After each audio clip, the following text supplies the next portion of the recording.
Wait, you get paid more in a casual role?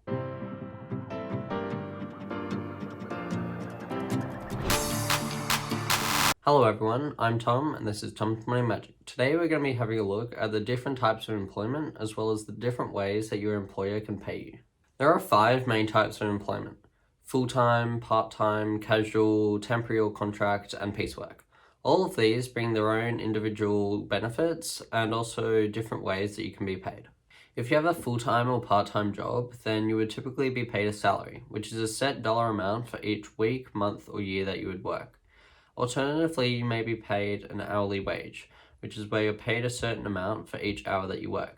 But in full-time or part-time jobs, you may have a minimum number of hours that you must work per week. Most full or part-time jobs would have a 1 or 2 week cycle where you work the same shifts each cycle. Full and part-time jobs also have similar benefits, typically including 4 weeks of paid holidays, 2 weeks of paid sick leave, and you may also receive some paid parental leave. In a casual job, you're usually paid an hourly wage, and this is 25% more than the full or part-time equivalent, and this extra 25% is called casual loading. This extra 25% and the flexibility of your availabilities are the benefits that you would receive instead of the paid holiday and sick leave that you would receive if you had a full or part-time job. If you work in a temporary or contract role, then you're usually paid a set amount for each task that you do. So for example, an actor would be paid a set amount per film that they're in.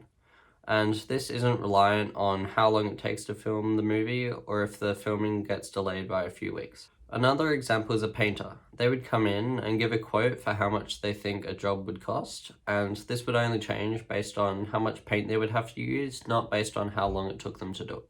If you do piecework, then you're paid a set amount of money for every number of tasks that you do. For example, you may be paid $5 for every 50 leaflets that you give out. There are 5 different ways that your employer could pay you. Some of these you may have heard about and others you may not. The first one is pretty obvious. It's just being paid for your job. So this might be a salary in terms of a full or part-time job, a wage in terms of a casual job, a contract, or piecework. On top of this normal income, you may also be paid what's called penalty rates, which is where you might be paid extra on weekends, on public holidays, or when you work longer than your agreed amount of time. The extra amount that you would be paid for each of these events is set either by your employer or the award for the industry that you work in. I'll be explaining awards in my next video, so keep an eye out for that.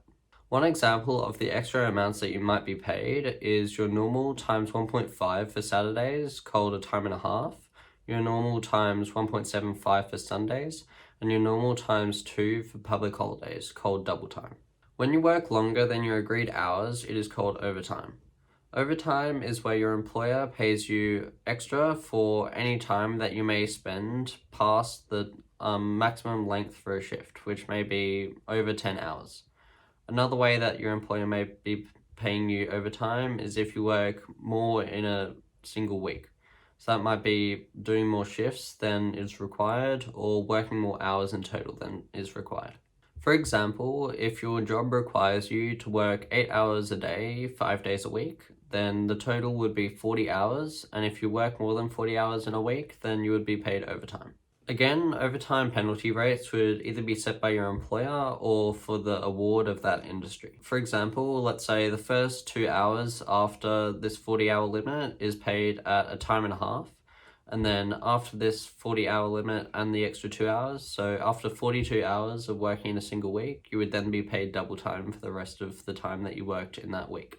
The second income type that your employer could pay you is holiday leave.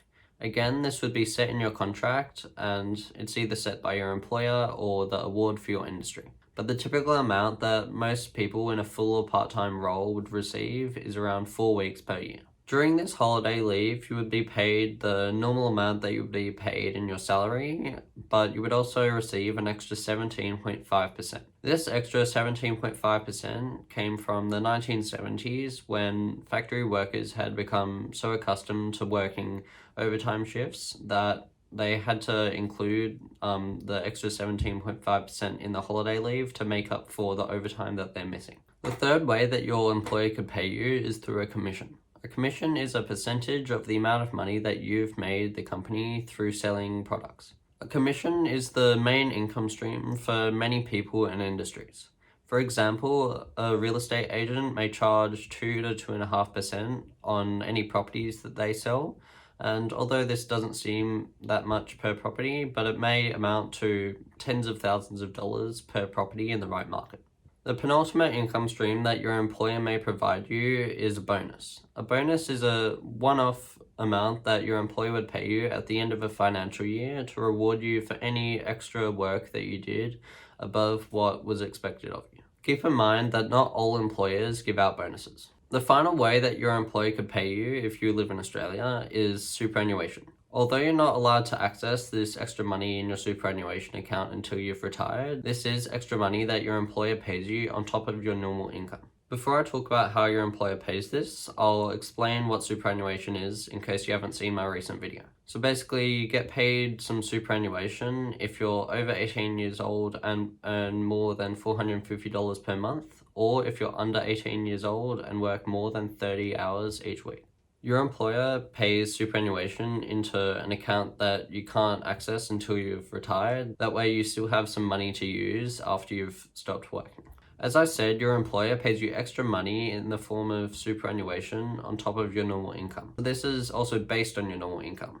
So at the moment, it is 10.5% of your normal income that your employer would have to pay as extra in superannuation. This percentage is going to go up in 0.5 increments until the 2025-2026 financial year, where it will stop growing at 12%. That's all for me today. Please hit the like button down below and subscribe for more content.